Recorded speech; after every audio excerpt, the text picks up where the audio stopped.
Welcome everyone, my name is Michael. Today, I'm going to try something that I've kind of been wanting to do for a while now, and I just happen to get the right bowls to do this, okay? What I'm going to do is something I'm considering like a shake and drop, okay? So what we're going to do here is we're going to take these paints, okay? I'm going to layer them into the cup like I normally do, into a normal cup, into a normal bowl. But this time, I am going to cover it up with the lid because I just happen to find these really nice bowls with lids. So we're going to cover up with the lid, okay? And we're going to give it a little bit of shake. I don't know, up and down. I don't know what we're going to do. We're going to try it out. And then we take the lid off, and I'm just going to drop it like our normal drop pour. Because I want to use this white in a way that's going to mix, so it's going to be interesting. All right, just want to go through that super fast. Let's get into these colors, and then we can get into this pour. All right? So, I just want to start right over here. And this is neon pink. All right? Then right here, we have deep magenta. All right? Next, this is brilliant magenta. All right? Then we have neon orange. And this is the cadmium yellow hue. All right? Now, these here are all Artist Loft, okay? But this is not. This is just a white blend. It's pretty much, you know, my normal pouring medium, but a little bit of mixed of different whites in there. I have a little bit of the Amsterdam in there. I have a little bit of the folk art in there. It's just a nice little white mix just to give us something different going on. All right, I want to get into layering up that bowl because I want to get right into this. So what we're going to do is, like I said, we're going to put that down. We're going to layer that bowl, okay? I'm not going to come out. I'm not going to talk right after. I'm going to go straight through because I want to take it after I layer it, okay? I'm just going to take it and I'm going to flip it a couple times like this, open the lid, bam, put it down. All right, let's get right into this then, guys. This is going to be a quick one today, but it's going to be very fun. And like, look, I did not run through this yet. This is first run videotaping anything. I wanted to do this. It's the right time. And I'm just going to run through this really quickly. This is the first try of this, so hopefully it comes out beautiful. We're going to find out right now. All right, guys. With all that being said, you know I'll jabber on forever. But with all that being said, I will see you on the other side. Let's go.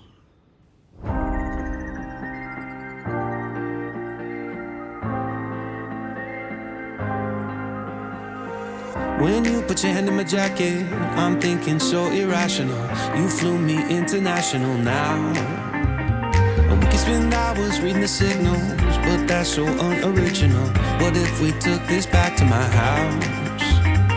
Under all these lights, I gotta take a minute to calm down. But I feel like if I told you I was ready right this minute, do you think that it would turn you on? I just feel like you need to know. If I told you I was ready right this minute, would you just run off and tell someone? I just feel like you need to know. I don't wanna feel like we're wasting time. Tell me, should I go and call up a taxi? We can make out for a play in the backseat. Please tell me now how that all sounds. You can sleep in while I make breakfast, watch cartoons and talk about exes. And if you're happy, stick around. I just feel like this is worth the risk. I never felt a fire like this. If I told you I was ready right this minute, do you think that it would turn you on? I just feel like you need to know. If I told you I was ready right this minute, would you just run off and tell someone? I just feel like you need to know. Right here, right now, we're running out of things to talk about.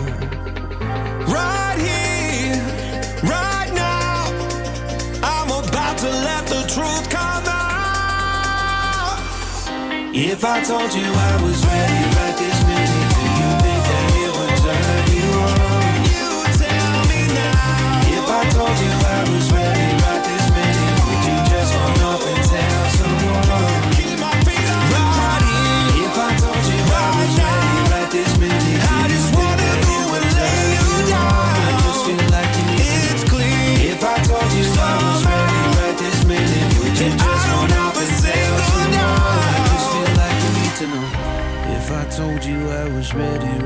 minute, do you think that it would turn you on? All right, let's come down with this. All right, let's talk for just a second on this, because I'm not really sure what that shaking or flipping up and down really even did. Because honestly, a drop pour is a drop pour, and it's going to come out how it does anyway. The drop pour is messy enough that it probably, just the motion of the drop itself is powerful enough to generate stuff that shaking probably isn't even necessary. I really wanted to try that out. I mean, maybe I'll have to look into it and maybe be a little more patient and figure out exact placements of the paints, and then I don't even know what you would do. I think it's just more for fun. All right. So remember, I think if we just want to have a little bit of fun, we'll shake it up a bit. But other than that, I don't see a practical reason to need to do that with the painting, because honestly, I don't know what it would give us different than, say, a normal drop pour, especially with the little drips at the end. Because you can see, look, those are all the drips. That's not doesn't have anything to do with the shaking. All right, you guys know me. I'm pretty honest. I'm not gonna be like, oh, this is the greatest technique ever. It's probably not really necessary. I might try it one more time just to see if maybe I do different colors at different times. You know, maybe I can do other things than just put it in there and just shake it up. You know, we can do a little more technical aspects in there. So we'll try it a couple more times just to see. Otherwise, it's really not as necessary. Just for fun. All right, guys. There we go. Finished torching. All right. So like I said, a nice quick one today. We got the pour down. Tried that out. We'll see how it comes out in the end in the dry. We'll see what that looks like. These colors are going to blend really nicely. Hopefully they're really golden looking in here. I mean, they look very faded and they look like they mush together, but really coming from that warm color palette, it should be okay, especially with the white in there. And we should get some nice little cell action popping up. So probably by the time we do the close-up, you'll get to see some cool stuff in there. All right, everybody.